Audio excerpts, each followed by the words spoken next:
Hey Navigators, it's Nyosha here, and I just want to say happy Financial Freedom Friday to you. I also want to say thank you so much for your viewership, for your participation, for your wonderful feedback in 2019.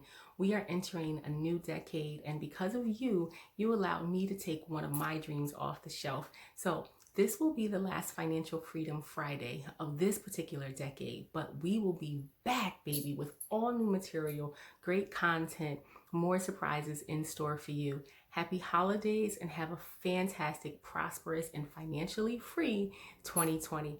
I'll see you all soon. Hey Navigators, it's Nyosha here. How are you? Happy Friday. Happy Financial Freedom Friday. That's right. Woohoo! You made it. You made it through the week. And you almost made it through the end of a decade. That's incredible. We are on the verge of a new decade. That means we need to maximize the time we have left and plan for the new decade coming. And what does that look like? Well, today we're talking about boo budgeting. Boo budgeting. You know, you and your partner, your significant other, your husband, your wife, that person that is your ride or die, that's right there by your side, that you're living with or someday hope to be living with. The person that you look to first, your confidant. Boo budgeting. Let's get right on into it. So in my lines of business, I hear this very often. Nyosha, I have goals, but how do I get my significant other? How do I get my partner on my side? What do I need to say with them? Or, well, yeah, I'm doing it, but I can't say what they're doing. You have to know. You have to know, especially if you plan on doing it together. Finances are one of the top reasons couples split, believe it or not. And it's because people don't talk. People don't talk about it. They don't put it on the table. They don't lay it out. But we have an opportunity to change that. And we're going to change that today.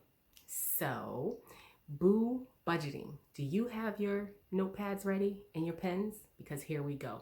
And if you're watching this by yourself, I want you to sit down and watch it again with your significant other, with your co-pilot, with your confidant, the person that you love and that is your ride or die. And I want you all to realistically go over the tips that I'm going to provide you and put them into practice. We are heading into a new decade, and you all need to be right for that decade. And you're going to finish off 2019 and this decade strong. Financial freedom is right around the corner. So here are the tips. Take note. Okay, guys, so tip number one, I want you to snuggle up with your boo. That's right. In order to get them to the table, you have to let them know your sincerity. You have to let them know your interests, what your concerns are. So you're going to grab your boo by the hands and you're going to look at them and you're going to say something along the lines like this. Meet my furry little friend here. It's going to be our demonstrator today. And you'll say, babe, I love you and I love us. And there are so many goals and visions that I have for us. And a lot of these things I want to come to fruition next year. And if not next year, immediately the year following. But I need us to be on the same page. I need us to do this together. And so there are goals I have for myself, but the goals that I have for us, we need to be on one accord. And I want to sit down and have a conversation with you. I want to set a budget. I want to look at our finances and I want to get things intact.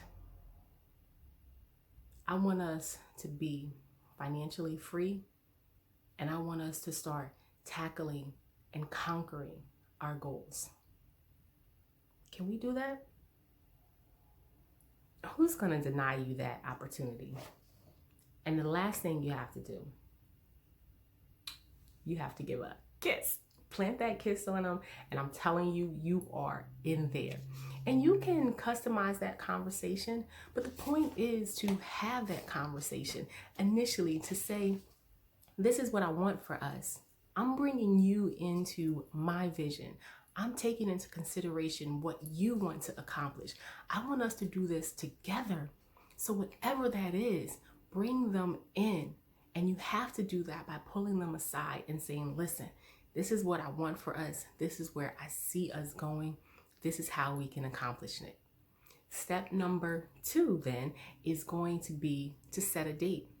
Once you've had this conversation, once you've snuggled up with your boo, you are going to set a date that you put everything else to the side. Kids are going to be with the babysitter or at your mom's. They're going to be out of the way. The television is going to be off. As a matter of fact, I would suggest that you go out to dinner, that you go out on an official budgeting date, and you can now have this conversation. Have a nice glass of wine on the side or whatever your drink of choice and enjoy one another. You want the tone to be relaxed, carefree, and honest, right? You don't want them to feel like you're attacking or you're breaking down their process in whatever they're doing. Nor do you want to feel like you're doing something that is frowned upon, that you're ashamed of. So enjoy it. Set that budgeting date and then make it a recurring habit. Step number 3, you need to be honest. You need to first be honest with yourself, and you need to be honest with your partner. I can't tell you how many times I've asked my clients, well, how does your significant other contribute? Or how much are they bringing in? And many times the answer is, I don't know. I don't know what they're spending their money on. I'm not sure of their income. I'm not sure what bills they have to pay outside of the money they give me to go towards this. If someone were to ask me today, if I were applying for a loan today, I could almost repeat verbatim my partner's income, the bills or the expenses that are being paid, and what's left. I could practically apply for a loan knowing my partner's information, and I just need them to sign off and make sure that I've captured everything correctly. Some might think that's way too intrusive. I think it's knowing who you're with. And the same is true about me. You should not have any secrets when it comes to finances. Now, granted, my mama or my grandmama used to say, you always don't have to let the left know what the right is doing. And grandma, I totally believe in that to a degree, but we're living in an age where there are co-equal branches here. People are doing it together. It's not a singular income that's coming in many cases now. People are out, they're working, they're bringing the finances in, and they're taking care of what they need to do, but they don't have the conversation about the finances. They don't share the allocations. They don't share what's left over, what they have coming in versus what they have going out. They don't share where they're struggling. All you see on the receiving side are the benefits, the gifts that may be brought home, the bills that are being paid or not, the toys that are being brought for the children, the experiences that you share as a family. That is not how you can conduct a healthy relationships. You gotta know who you're with. You gotta be honest with yourself, and you gotta be honest with your partner. That's real, y'all. All right, so step number 4, you're gonna lay it all out. And when I say lay it all out, I mean lay it all out. Everything. You first need to start with what your difficulties are. What issues have been stumbling blocks for you? What has even caused you to get to this point where you want to set a budget? What is it that you want to accomplish? And you're going to lay that out by starting with the income. How much are you bringing in? What are you earning annually? Do you get bonuses? Do you expect to get a raise, an increase in salary? Has your salary been decreased? Have your hours been cut back? Is your employer potentially facing a layoff? And will you be affected by it? Lay everything out. And then what are the expenses that you look at daily, weekly, monthly? Categorize them. You want to have your household expenses because ideally these are shared expenses. Then you have your personal expenses. You may then have medical expenses that you need to take care of. And then what about spending, splurging? You need an entertainment expense, right? Because that keeps your sanity. So what are these things that you're doing? Lay everything out. And is there any extra? Sometimes when you lay everything out, you might see that there's no extra at all. And then that will cause a deeper dive into how you're allocating and what you're allocating to. You need to be on the same page with your partner. So you have to be honest and you have to lay everything out on the table. And then once you both have done this, the next step is for you to come up with a shared goal together.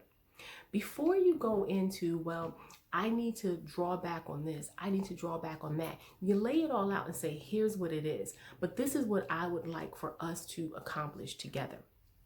You agree on that. Once you have agreed upon that, now you can start working to drill down and see how the changes can be made. See what things you can implement today that will allow you to reach your goal tomorrow. When you have a shared goal, now you both have something to strategically look forward to work towards, to do tactical items that will lead up to your goal coming to fruition. And then the next step, we're now at step number 6, is going to be your accountability partner for each other. You need check-ins. You have to make sure that what you agreed upon, the shared goal that you have, you're still working towards accomplishing these things. You're still doing the groundwork and the things that need to be done. If you said that you're going to save weekly $10 to $15, and that's a very, very realistic budget for some, then what are you cutting back on? How have you managed these last 2 weeks? Have you stopped taking your lunch? Or have you started taking your lunch rather and stop buying your lunch out? You have to check in because sometimes it's very easy to fall right back into old habits. And if someone's not checking you on it, what's going to make you change, right? Yourself, you should be your driver, your motivator. But now when you have somebody that you know that you're accountable to, you're going to be driven. You're going to want to succeed because you're going to want to report back great news. I'm on target, babe. How about you? As a matter of fact, I exceeded my goal for the week. Raise it up, boo. Right? That's the type of mind frame that I want you to get. That's the confidence that I want you to have when you're conversing about what you've accomplished this week. And when you have this accountability to each other, you can make it fun. You can turn it into games. You can say, all right, well, if you save an extra $10 each week, then we can go out on another date night, or I'll take you to see that movie that you've been longing, or I'll get you that whatever it is, or I'll give you a massage. I'll rub your feet, right? Make it fun. Make it interesting. Make it loving. Step number 7 is going to be visit navigatemycreditscore.com. There you can get information on your credit, but you can also get in contact with us and we can show you very specific steps for you and your family to get financially free. So there you have it. 7 steps to snuggle up with your boo and boo budget. Boo budget. Boo budget and turn 2020 into your financially free year. That's how you're going to do it, y'all. Listen, it has been so amazing to share these thoughts, share these conversations, share these tips with you. And if you watch this with your baby, with your boo, I guarantee you things are going to change. So go get them, rewind the tape, come on back and get your notes. Get your notes and get ready for change. Remember to subscribe, like, and share, and be the change that you wish to see in the world, as Gandhi says, but be the change that you wish to see in you, as I say. Financial Freedom Friday, y'all. Get into it. Get into it. New decade coming. I'll see you all on the other side. Have a great day.